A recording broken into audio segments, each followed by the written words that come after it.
Sejak tahun 1970-an, Meksiko berperang dengan yang namanya narkoba. Meskipun pihak polisi, pemerintahan berusaha untuk menahan peredaran yang terjadi, tapi tetap aja ada 1001 cara dan orang-orang yang bisa disuap. Para pengedar narkoba bisa melakukan bisnis mereka karena ada beberapa pentolan yang mendapatkan uang dari transaksi ini. Pentolan-pentolan ini ada dari pihak kepolisian, hukum, bahkan pemerintahan. Banyak yang nggak sadar seberapa bahayanya peredaran narkoba. Kalian tahu, hanya dengan transaksi narkoba di tahun 2006 sampai sekarang, tercatat ada sekitar 360.000 pembunuhan yang terjadi di Meksiko. Dan juga ada sekitar 79.000 orang yang hilang, yang dicurigai karena terlibat dalam transaksi narkoba. Sejak dulu, Meksiko terkenal sebagai negara penghasil heroin dan metamfetamin terbesar di dunia. Sedangkan di Kolombia, mereka merajai kokain. Di China dan Meksiko, produksi sintesis opioid yang diberi nama fentanyl benar-benar luar biasa. Dan 5 jenis obat ini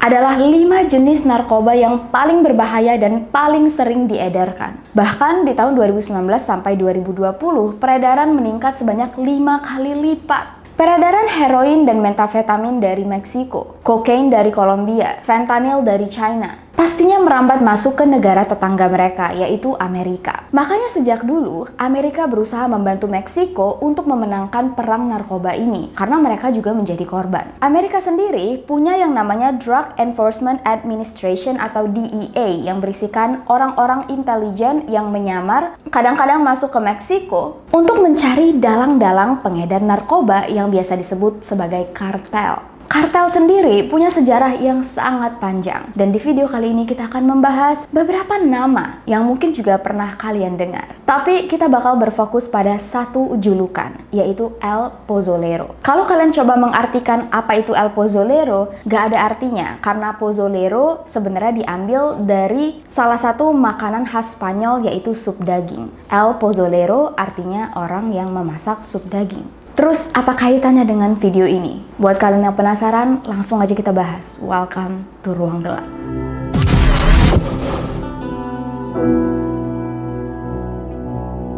Sejarah kartel di Meksiko sudah ada sejak tahun 1970-an. Para penjahat yang berusaha mengedarkan narkoba membentuk kelompok sendiri dan mereka menyebut nama mereka sebagai kartel. Para penjahat yang mengedarkan narkoba membentuk kelompok masing-masing, dan waktu itu ada satu kelompok yang hampir menguasai semua teritori di Meksiko, yaitu kartel Guadalajara yang diketuai oleh seseorang yang bernama Miguel Ángel Félix Gallardo, atau biasa dipanggil El Jefe de Jefes atau bos dari semua bos. Seperti yang gue bilang di awal, di Meksiko peredaran yang paling besar adalah heroin dan metamfetamin. Kalau di Kolombia, narkobanya adalah kokain. Dan waktu itu Kolombia dikuasai oleh kartel Medellín Kolombia yang diketuai oleh Pablo Escobar. Gue yakin namanya familiar banget. Jadi, kedua kartel ini bekerja sama, Meksiko plus Kolombia. Kenapa gue lupa terus? Jadi, kedua kartel dari dua negara yang berbeda ini bekerja sama. Mari kita bahas sedikit siapa itu Miguel, El Jefe de Jefes. Miguel lulus kuliah dari jurusan bisnis. Tapi takdir justru berkata lain, tiba-tiba dia malah jadi polisi. Miguel dipercayai sebagai bodyguard yang melindungi keluarga gubernur negara Sinaloa waktu itu, salah satu negara yang ada di Meksiko. Dan dari sinilah Miguel mulai kenal dengan politikus-politikus ternama yang nantinya membantu dia melakukan transaksi narkoba. Ujung-ujungnya Miguel mendirikan kartel Guadalajara, menguasai Meksiko, dan menjadi salah satu bos narkoba terbesar yang paling ditakuti waktu itu. Miguel terlalu berani banget sampai-sampai dia dijadikan musuh utama Amerika. Di tahun 1985, saat semua orang berusaha untuk enggak macam-macam dengan Amerika, Miguel justru dengan teganya membunuh salah satu intelijen DEA dari Amerika yang bernama Enrique Camarena atau biasa dipanggil Kiki. Makanya di tahun 1985 dilakukan pemburuan besar-besaran sampai akhirnya Miguel berhasil ditangkap. Begitu Miguel ditangkap, kartelnya langsung bingung. Semua anak buahnya lama-lama mencar. dan membuat kartel-kartel sendiri. Inilah yang membuat Meksiko kemudian mengalami peperangan antar kartel. Terlalu banyak kartel yang ingin berkuasa. Tapi bakal kita bahas lebih lanjut nanti. Sekarang kita bahas tentang Pablo Escobar, pemimpin kartel Medellin, Kolombia. Pablo sejak kecil memang berasal dari keluarga yang tidak punya. Dia sempat kuliah tapi drop out dan mulai menjadi penjahat kecil-kecilan. Awalnya menjual rokok ilegal, terus lotre palsu.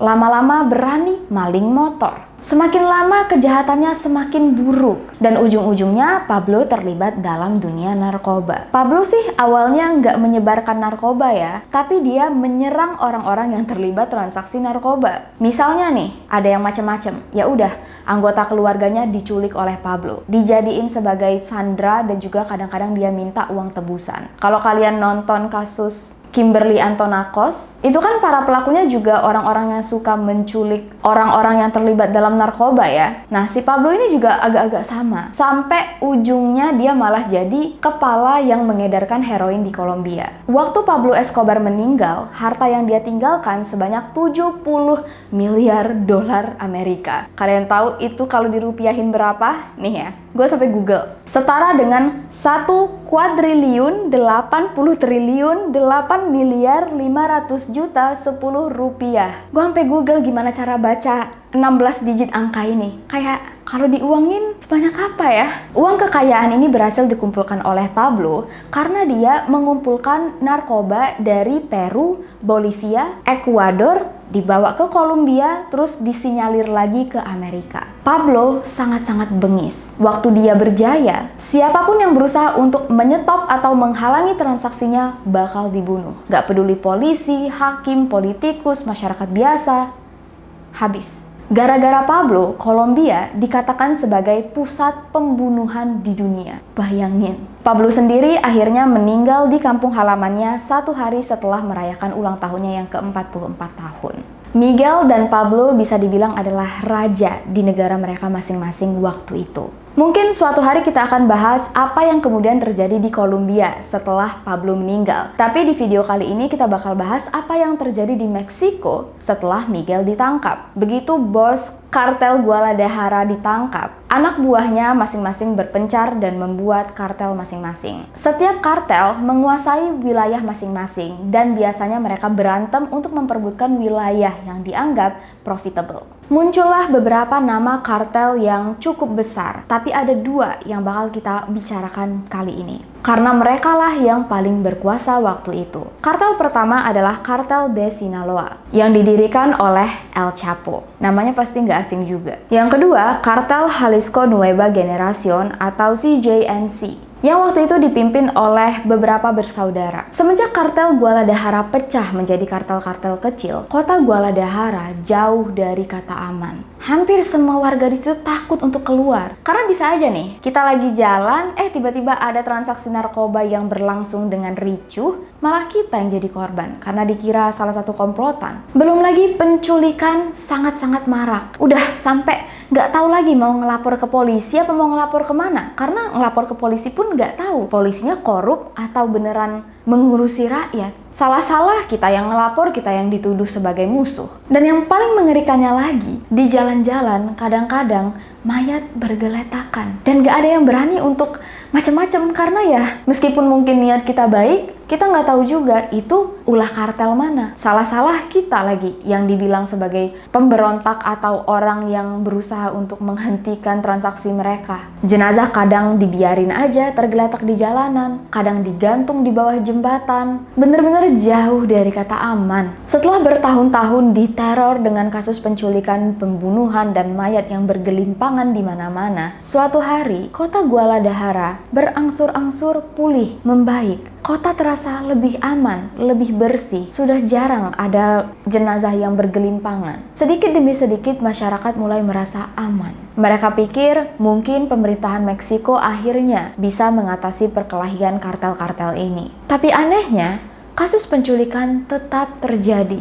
Tercatat dari tahun 1996 sampai 2000-an, ada sekitar 30.000 lebih laporan orang hilang. Dan itu cuma di Meksiko. Pihak kepolisian dan pemerintahan Meksiko juga bingung. Kenapa ada banyak banget orang yang diculik, tapi jumlah jenazah yang ditemukan malah makin sedikit? Aneh kan? Kemana orang-orang ini pergi? Apakah mereka kabur ke negara lain? Atau mereka sembunyi, tapi jumlahnya fantastis? Ibaratnya 30.000 orang hilang tanpa jejak. Gak masuk akal kan? Waktu itu polisi belum tahu bahwa jawabannya disembunyikan oleh satu pria yang bernama Santiago Meza Lopez, atau biasa dipanggil Meza. Mari kita bahas dulu siapa Meza. Meza lahir pada tahun 1964 di sebuah kota kecil bernama Cuamuchil yang terletak sekitar 1 km dari ibu kota Culiacan, yang ada di Sinaloa, Meksiko. Meza berasal dari keluarga yang sangat miskin dan dia adalah anak pertama dari 8 bersaudara. Meskipun masih kecil, Meza dari dulu merasa dia harus menghidupi adik-adiknya juga. Bahkan beberapa sumber mengatakan dia adalah tulang punggung keluarga. Supaya bisa membantu perekonomian keluarga, Meza memutuskan untuk mengadu nasib ke ibu kota. Tapi entah kenapa, Meza malah berujung di Playas de Tijuana. Di kota baru ini, Meza bekerja sehari-hari sebagai buruh bangunan. Penghasilannya nggak banyak, tapi cukuplah untuk memenuhi kebutuhannya sehari-hari. Meza juga bertemu dengan seorang wanita yang kemudian dia nikahi dan mereka mulai membangun keluarga. Sewaktu bekerja sebagai kuli bangunan, Meza nggak tahu gimana kenalan dengan salah satu orang penting di negara itu yang bernama Ariano Felix. Ariano terkenal sebagai salah satu orang yang punya banyak peternakan di sana. Meza ditawarin untuk ngejagain salah satu lahan peternakannya. Tanggung jawab terbesarnya adalah menjaga hewan-hewan di peternakan. Karena gajinya lebih bagus, kerjanya juga nggak secapek jadi kuli bangunan,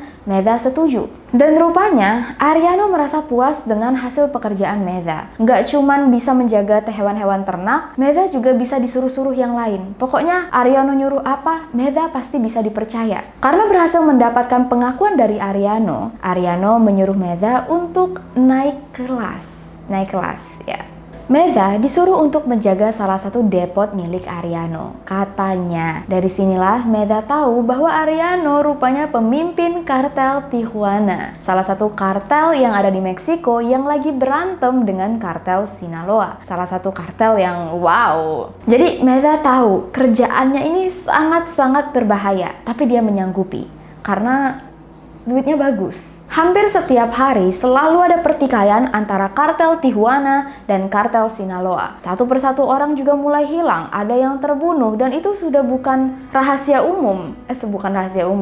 Maksudnya itu sudah jadi rahasia umum. Jumlah jenazah di jalan-jalan Meksiko meningkat hanya karena dua kartel ini berantem. Pemerintahan Meksiko kocar-kacir. Mereka berusaha banget menangkap dua kartel ini. Tapi karena korupsi sudah menjalar kemana-mana, memang susah banget untuk sampai ke akar-akarnya. Sebagai pemimpin kartel, Ariano mulai berusaha untuk menyusun strategi baru. Gimana caranya biar mereka masih bisa beroperasi, menyerang kartel Sinaloa, tapi pemerintahan nggak tahu. Dan suatu hari, Ariano beserta beberapa saudaranya yang juga menjadi pimpinan kartel bertemu dengan seorang ahli kimia. Ahli kimia ini memberikan saran. Kalau memang mereka mau membunuh orang, tapi nggak mau jasadnya ditemukan oleh polisi, caranya mudah, tinggal ditenggelamkan aja ke cairan kimia. Seluruh tubuh manusia bisa hancur dengan mudah, tapi mungkin beberapa bagian tulang ada yang agak lama sampai bisa meleleh.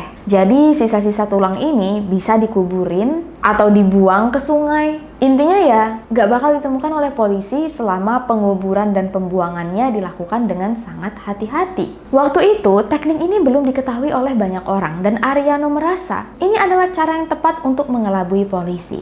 Kalau anak buah kartel Sinaloa hilang tanpa jasad, kartel Sinaloa juga nggak bisa menuduh kartel Tijuana adalah pelakunya. Bisa jadi kan yang menangkapnya itu pemerintah atau polisi, atau memang dasar anak buahnya lari. Belum lagi, cara ini sangat-sangat mudah untuk dilakukan dan murah. Masalahnya, siapa yang bisa dipercaya untuk melakukan hal ini? Ariano menyuruh beberapa bawahannya untuk mencari orang yang kira-kira bisa dipercaya dan menjalankan tugas dengan baik, teliti, dan rapi. Rupanya, nama yang dibawa oleh para bawahannya adalah nama Meza. Sejauh ini, Meza selalu melakukan pekerjaannya dengan sangat baik, teliti, dan sangat bisa dipercaya. Menurut Ariano, saran ini masuk akal. So, suatu hari, Ariano memanggil Meza untuk masuk ke sebuah ruangan. Di dalam ruangan itu, hal pertama yang Meza lihat adalah panci berukuran super besar. Di dalamnya ada soda api dan campuran bahan kimia lain. Terus Ariano bilang, "Coba Meza, kamu masukin daging sapi itu ke dalam panci ini." Meza bingung, tapi dia ngikut aja. Dia masukinlah daging sapi ke dalam panci tadi. Setelah ditunggu selama 2 jam, daging sapi tadi hancur, hilang, gak bersisa. Ariano tersenyum. Meza masih gak terlalu ngerti maksudnya apa. 6 bulan kemudian, Meza dipanggil lagi untuk masuk ke ruangan. Masih di tempat yang sama. Dan lagi-lagi yang pertama kali Meza lihat adalah panci besar yang penuh cairan kimia. Bedanya, kalau kemarin ada daging sapi yang ditaruh di sebelah panci, kali ini jenazah manusia. Dan Ariano bilang, "Meza, sekarang kamu masukkan jenazah manusia itu ke dalam panci." Di sini, Meza mulai ngerti maksudnya apa. Waktu jenazah dicemplungkan ke dalam panci dan ditunggu selama kurang lebih 5 jam, jenazah ini melebur dengan 170 liter air yang ada di dalam panci. Bukan air sih, lebih tepatnya cairan kimia. Cuman, setelah jenazah melebur, cairan kimia ini berubah menjadi sangat kental, berwarna merah. Dan di dasar drum panci, yang tersisa cuman kuku jari, kuku tangan, gigi, dan beberapa tulang kecil yang belum hancur. Ariano puas dengan hasilnya. Dan semenjak itulah, Meza dikenal sebagai El Pozolero, si pembuat sup daging. Di waktu yang sama, Ariano dimasukkan ke dalam daftar nama orang yang paling dicari di seluruh dunia. Dia ada di daftar urutan ke-451 dan Ariano tahu dia dalam bahaya. Dia harus bersembunyi. Jadi, di tahun 1995, Ariano sembunyi di Los Angeles. Suatu hari, waktu Ariano lagi sembunyi di Los Angeles, dia jalan-jalan dan gak sengaja Ariano jadi target TV show yang melakukan prank ke orang-orang asing. Kalian bayangin ya, dari banyaknya orang di Los Angeles, bisa-bisanya si Ariano ini malah masuk TV. Padahal dia waktu itu jadi orang yang paling dicari oleh polisi waktu itu. Semakin merasa terancam, Ariano kembali bersembunyi, pindah ke kota lain entah kemana. Makanya, Ariano menyerahkan Meza untuk dipimpin oleh salah satu bawahannya yang bernama El Teo. Tugas El Teo sebenarnya memimpin pasukan yang bertugas untuk menculik orang-orang yang menjadi target mereka. Makanya semenjak itu, Meza enggak laporan ke Ariano lagi, tapi ke El Teo. Kemanapun El Teo pergi, di situ ada Meza. Ibaratnya pindah bos lah. Tugas Meza benar-benar cuman menerima mayat. Yang melaksanakan eksekusi El Teo dan anak buahnya. Dan hampir tiap hari, Meza mendapat sekitar 30 mayat yang semuanya harus dia cemplungkan ke dalam drum atau panci atau apalah itu dan dia aduk-aduk. Setiap hari setelah jenazah sudah mencair dan tinggal tulang belulang, Meza bakal pergi ke sebuah jurang dan membuang semua sisa-sisa manusia ke dalam situ. Tapi berhubung dia harus menyelinap malam-malam, terus juga jurangnya agak jauh, Meza berusaha untuk mencari taktik lain, di mana dia mendapat ide untuk membuat saluran pembuangan khusus. Setelah seluruh sisa-sisa dibuang, drum dibersihkan dan digunakan kembali untuk melarutkan jenazah-jenazah lain. Meza melakukan tugas ini hampir kurang lebih selama 12 tahun sampai tahun 2008 dan terjadilah perselisihan. Setelah Ariano lama bersembunyi, El Teo rupanya agak belok. Entah gimana, El Teo tiba-tiba malah bergabung dengan kartel Sinaloa. Dan justru malah balik memata-matai kartel Tijuana. Awalnya Ariano sudah curiga, kayaknya ada yang gak beres dengan El Teo. Begitu dikonfrontasi, terjadilah perpecahan. Meza bingung. Sebenarnya sih bos pertamanya Ariano ya. Tapi sekarang dia kan sudah bekerja 12 tahun di bawah El Teo. Jadi dia sempat agak bingung. Harus milih Ariano atau El Teo. Ujung-ujungnya Meza ikut El Teo. Jadi mereka malah bergabung dengan kartel Sinaloa. Meskipun Meza sekarang menjadi anggota kartel Sinaloa, tugasnya tetap sama, meleburkan jenazah. Bedanya sekarang, jenazah yang dia leburkan adalah mantan teman-temannya sendiri, orang-orang dari kartel Tijuana. Entah ini namanya karma atau gimana, tapi ya Ariano malah diserang oleh idenya sendiri. Bagaimana El Pozzolero bisa tertangkap adalah cerita yang cukup ambigu. Ada yang bilang LTO sempat ditangkap oleh polisi dan LTO yang cepu cerita ke polisi bahwa selama ini jenazah-jenazah yang hilang dilarutkan oleh pria bernama El Pozzolero. Dari sinilah polisi tahu dan mulai mencari keberadaan Meza. FBI ditugaskan untuk memburu El Pozzolero. Dan nama El Pozzolero sendiri berada di urutan ke-20 sebagai orang yang paling dicari oleh FBI. Tapi penangkapan El Pozzolero sendiri ditangkap pada tahun 2009 saat dia sedang melakukan pesta besar-besaran bersama LTO dan beberapa bawahan mereka. Waktu itu, tetangga sekitar melapor ke polisi karena mendengar suara musik yang sangat kencang. Dan waktu diselidiki oleh polisi, mereka dapat petunjuk bahwa pesta ini dilakukan oleh anggota kartel Sinaloa. Jadi, pihak kepolisian berkoordinasi dengan pihak militer untuk melakukan penyergapan. Tapi rupanya rencana ini sempat ada yang ngebocorin. Mungkin salah satu anggota yang dibayar oleh kartel Sinaloa kali ya. Jadi, ada beberapa anggota yang berhasil kabur dari rumah sebelum polisi dan militer sampai ke rumah itu. Cuman, waktu itu El Pozzolero atau Meza lagi dalam keadaan yang mabuk. Waktu semua orang lari, si Meza cuman bisa kelieman. Pas polisi sampai, dengan mudah Meza langsung tertangkap untungnya. Pada tanggal 22 Januari 2009, El Pozzolero akhirnya resmi ditahan dan dalam hitungan beberapa jam, puluhan anak buah LTO menyergap kantor polisi dan mendesak untuk membebaskan El Pozzolero. Untungnya, polisi udah menduga banget bakal ada kejadian ini. Jadi El Pozzolero memang sudah disepikan, dikunci di ruangan rahasia. Jadi waktu para anggota kartel ini menyerang, polisi bisa memukul mundur mereka dan El Pozzolero masih aman ditahan di ruangan rahasia.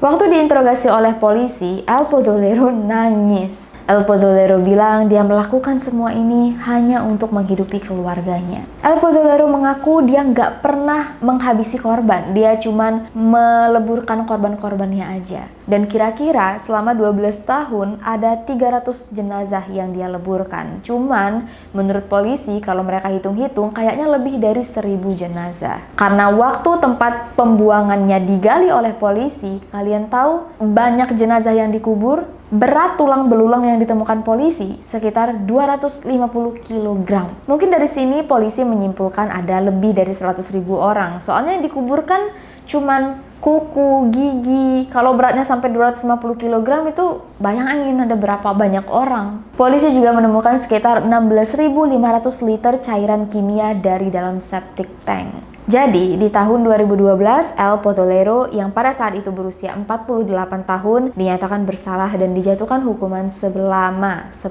tahun. Hukuman yang sangat singkat. Harusnya El Pozzolero atau Meza dibebaskan di tahun 2022 kemarin. Tapi ada banyak banget masyarakat di Meksiko yang nggak mau El Pozzolero dibebaskan. Jadi kayaknya dia bakal kembali dijerat hukuman. Cuman masih belum tahu nih, masih menjadi perdebatan juga. Apakah El Pozzolero bisa dijatuhkan hukuman atas kasus-kasus lain? Atau kalau memang tidak berhasil, El Pozzolero bisa aja kembali bebas. Sebenarnya ada banyak banget kisah yang kita bisa bahas, entah dari Miguel atau Pablo Escobar atau El Chapo. Sekarang anak-anak El Chapo masih merajai Meksiko di dalam kartel Sinaloa. Cuman gue pengen tahu dulu nih, kalian sebenarnya tertarik nggak sih kalau kita bahas tentang perdagangan narkoba yang terjadi di Meksiko? Sebenarnya menarik sih. Tulis di kolom komentar bawah biar kita tahu. Kalau memang banyak yang penasaran, ya ayo kita bahas. Sampai di sana dulu cerita kita kali ini tentang El Pozzolero. Kalau kalian suka, jangan lupa untuk like, subscribe, nyalain loncengnya, share ke teman-teman kalian, dan follow Instagram kita di sini dan TikTok gue di sini. Thank you so much atas doa dan support dari kalian semua. We adore you all. Ruang Gelap bisa seperti sekarang karena kalian semua. Jadi terima kasih. Thank you so much. Buat yang mau tidur, silakan tidur. Buat yang mau melanjutkan kembali aktivitas kalian, silakan melanjutkan kembali aktivitas dan semoga hari kalian menyenangkan. I'll see you guys very soon in the next video. Please take care, stay safe, and stay alive.